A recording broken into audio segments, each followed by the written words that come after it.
आप लोग को पढ़ाया था ड्राई सेल, ठीक है। उसके पहले वाले वीडियो मैंने आपको प्राइमरी बैटरीज और सेकेंडरी बैटरीज का इंट्रोडक्शन दिया था, ठीक है। तो ड्राई सेल के बारे में बताया था। आज आपका 5 मिनट का वीडियो है, छोटा सा, ठीक है। Mercury cell, Ruben Mallory cell, mercury cell या इसी को बोलते हैं रूबेन मैलोरी सेल, ठीक है। अच्छा, ड्राई सेल और मरकरी सेल ये दोनों किसके एग्जाम्पल हैं? प्राइमरी बैटरीज के। किसके एग्जाम्पल हैं? Primary batteries. प्राइमरी बैटरीज मतलब जिसको आप रीयूज ना कर सकें, मतलब एक बार ये चलेगा 1 साल 2 साल 3 साल तक चलेगा, जब ये खराब हो जाएगा तो फिर आपको इसको फेंकना पड़ता है। आप इसको चार्ज नहीं कर सकते हैं। जैसे मोबाइल की बैटरी होती है, आप उसको लगातार चार्ज करते हैं ना, मोबाइल को बैटरी डिस्चार्ज हो गई, फिर चार्ज कर दिया, अगले दिन फिर चार्ज हो गई। इसके साथ ऐसा नहीं है। जैसे घड़ी हैंड वॉच हो गया, वॉल वॉच हो गया, टॉर्च की बैटरी हो गई, उसको आप चार्ज करते हैं, कहाँ चार्ज करते हैं, ठीक है। अगर वो खराब हो गई तो फिर फेंक देते हैं। तो ये आपका मरकरी सेल है, या इसी को आप बोल सकते हैं रूबेन मैलोरी सेल। अच्छा, ये थोड़ा न्यू वर्जन है ड्राई सेल का। ये भी एक तरह का ड्राई सेल ही है। जो ड्राई सेल आप लास्ट वीडियो में पढ़े थे, ठीक है, ये भी एक तरह का ड्राई सेल ही है, बस थोड़ा उसका नया वर्जन है, ठीक है। आइए देखिए, यहाँ देखो लिखा हुआ है, it is a new type of dry cell for low current devices. ये लो करंट डिवाइस के लिए इसका इस्तेमाल होता है, ध्यान दीजिएगा, ठीक है। और लो करंट कितना होता है? इसका जो ईएमएफ होता है, यहाँ मैं लिख दे रहा हूँ 1.35 वोल्ट, ये फिक्स होता है, इतना ही वोल्टेज का सप्लाई देगा। और ये इस्तेमाल कहाँ पे होता है? यूज्ड इन वॉचेज, आजकल घड़ियों में भी आ रहा है ये वॉचेज। और कहाँ इस्तेमाल होता है? हियरिंग एड्स, ठीक है, जो आप लोग क्या करते हैं, कान वगैरह में लगती है, नहीं, किसी को कम सुनाई देता है तो बैटरी आती है, लगती है, तो उसमें भी बैटरी लगी होती है, ठीक है। कई बार कैमरा में लगने वाली बैटरीज भी, तो इन सब जगहों पे आजकल इसका इस्तेमाल हो रहा है। पहले केवल ड्राई सेल का होता था, उसी के न्यू वर्जन मरकरी सेल का इस्तेमाल हो रहा है। ये आपके सामने डायग्राम है। इसमें भी देखो ड्राई सेल की तरह ही जो बीच में है ये कार्बन है, कैथोड की तरह इस्तेमाल किया गया है। ये जो बॉडी है वो जिंक कंटेनर है, जो कि एनोड की तरह काम करेगी। ये पोरस पेपर लगा हुआ है, पोरस है मतलब उसके थ्रू ये कांटेक्ट में आएंगे दोनों, लेकिन थोड़ा ऐसा नहीं कि पूरा का पूरा इकट्ठे कांटेक्ट में आ जाए। तो पोरस पेपर सेपरेटर थोड़ा अंदर के मिक्सचर को बाहर की वॉल से क्या करेगा? सेपरेट करेगा। और ये इसके अंदर ब्लू कलर का जो मैंने टिक टिक किया हुआ है, ये बना है पेस्ट ऑफ HgO। इसको बोलते हैं मर्क्यूरिक ऑक्साइड। क्या बोलते हैं? Mercuric oxide. और इसके साथ है KOH को बोलते हैं पोटेशियम हाइड्रोक्साइड। तो मर्क्यूरिक ऑक्साइड और पोटेशियम हाइड्रोक्साइड का ये क्या है? मिक्सचर। याद रहे, बैटरीज जितनी भी हैं ये आपको याद करनी है। 1 नंबर 2 नंबर में कोई भी बैटरी विथ डायग्राम एक्सप्लेन करने के लिए आपके बोर्ड एग्जाम में आ सकती है।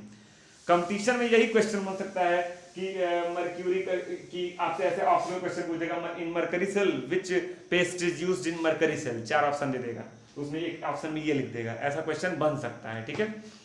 अब आइए, एनोड पर क्या है? एनोड के कौन है? जिंक है, ठीक है। तो एनोड पर ये रिएक्शन परफॉर्म होगा, जिंक 2 OH- रिएक्शन करेगा, जिंक ऑक्साइड बनाएगा, H2 बनाएगा।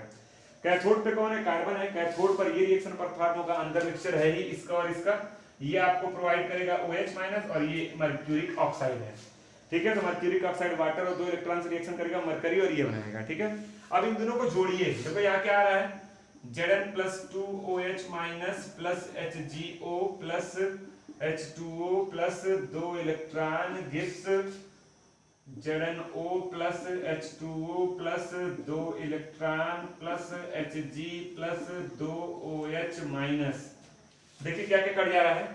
2 OH- से 2 OH- कट गया, 2 इलेक्ट्रॉन से 2 इलेक्ट्रॉन कट गया, H2O से H2O कट गया, क्या बचा? Zn plus HgO gives ZnO plus Hg। इसको बोलते हैं overall reaction of mercury cell. क्या बोलते हैं? इसको बोलते हैं overall reaction of mercury cell. Overall reaction of mercury cell, mercury cell, overall reaction of mercury cell, ठीक है।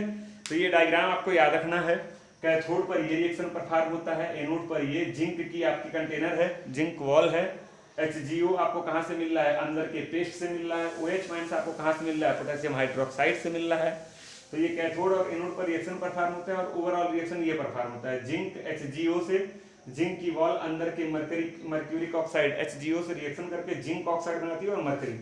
ये जो मरकरी होता है ये बहुत तगड़ा पॉल्यूशन फैलाता है। Mercury is responsible for pollution.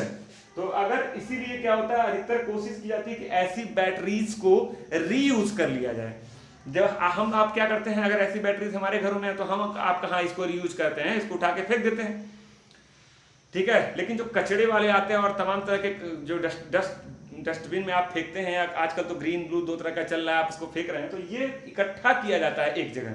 कोशिश की जाती है कि हमारे एटमॉस्फेयर में ज़्यादा देर के लिए पड़ा ना रहे, क्योंकि इसके अंदर क्या है, वेस्ट के फॉर्म में क्या है, मरकरी है, और मरकरी क्या करता है, बहुत तेज पॉल्यूशन फैलाता है, कई तरह की बीमारियों को क्रिएट कर सकता है। तो इसको रीयूज करके इस मरकरी को वापस से उसके अंदर से क्या निकाला जा सकता है। इंडस्ट्रियल लेवल पे ये काम किया जा रहा है। तो इस बैटरी, अगर ऐसी कोई बैटरी आप यूज कर रहे हो तो इसको फेंकिए मत, रखे रहिए, और अगर कहीं पॉसिबल तो रीयूज के लिए इसको दे दीजिए। तो ये डायग्राम याद कर लेना और ये रिएक्शन याद कर लेना, याद रहे कहाँ कहाँ इसका, ये चीज जरूर याद रखना कि 1.35 वोल्टेज की कांस्टेंट सप्लाई देता है जब तक ये बैटरी डेड नहीं हो जाती, ठीक है। ये कांस्टेंट सप्लाई देगा, ऐसा नहीं जैसे आजकल जो पहले वाली ड्राई सेल्स होती थी वो स्लो काम करने लगती थी। देखिए कभी कभी घड़ियों में क्या होता था कि आपकी वॉच जो है, आपका वॉल वॉच लगी हुई है, तो आप देखते होंगे जब नया नया लगाए तो बहुत बढ़िया काम कर रहा है, एकदम टकाटक टाइम बता रहा है, लेकिन 6 महीने बाद आप देखते होंगे लोग कहते नहीं घड़ी 5 मिनट स्लो हो गई है, घड़ी 10 मिनट स्लो हो गई है, लोग कहते नहीं है अक्सर नॉर्मली धर्म की बात, ये वाली घड़ी स्लो हो गई है। क्यों? क्योंकि उसमें पुरानी वाली ड्राई सेल्स लगती थी, और पुरानी वाली ड्राई सेल्स में क्या होता था, वो कांस्टेंट सप्लाई नहीं देते थे। जब उनकी पावर कम होती थी तो पहले वो दे रहे हैं मान लीजिए 1.5 वोल्ट की सप्लाई, तो कुछ दिन बाद 6 महीने बाद 1.4 हो जाती थी। जब उनकी पावर, बैटरी की पावर कम होती थी तो घड़ी के चलने की रेट भी क्या होती थी, हल्की हल्की स्लो होती जाती थी, और एक समय आता था घड़ी स्लो होते होते होते होते होते होते बंद हो जाती थी और बैटरी डेड हो जाती थी। इसके साथ ऐसा नहीं, ये बैटरी अगर आप अपने घड़ी में लगा दी है तो घड़ी जब तक चलेगी सही समय बताएगी, कभी स्लो नहीं होगी, और एकाएक बंद हो जाएगी। जब ये बैटरी डेड हो जाएगी तो घड़ी आपकी बंद हो जाएगी, लेकिन घड़ी स्लो नहीं होगी कि एग्जैक्टली 9 बज रहे हैं और आपकी घड़ी बता रही है 8:55। तो ये कांस्टेंट सप्लाई देता है 1.35 वोल्ट का, ठीक है। और जिस दिन ये डेड होगा, डेड होने के 1 सेकंड पहले तक भी ये 1.35 वोल्ट का ही सप्लाई देगा। और जो पुरानी वाली ड्राई सेल्स होती थी वो धीरे धीरे उनका वोल्टेज कम होता जाता था, कभी 1.35 से 1.2, 1.2 से 1.1, 1.1 से और कम, ठीक है। तो यही फर्क है, ड्राई सेल और मर्करी सेल में क्या फर्क है, तो बस यही फर्क है। ये न्यू वर्जन है किसका, ड्राई सेल का।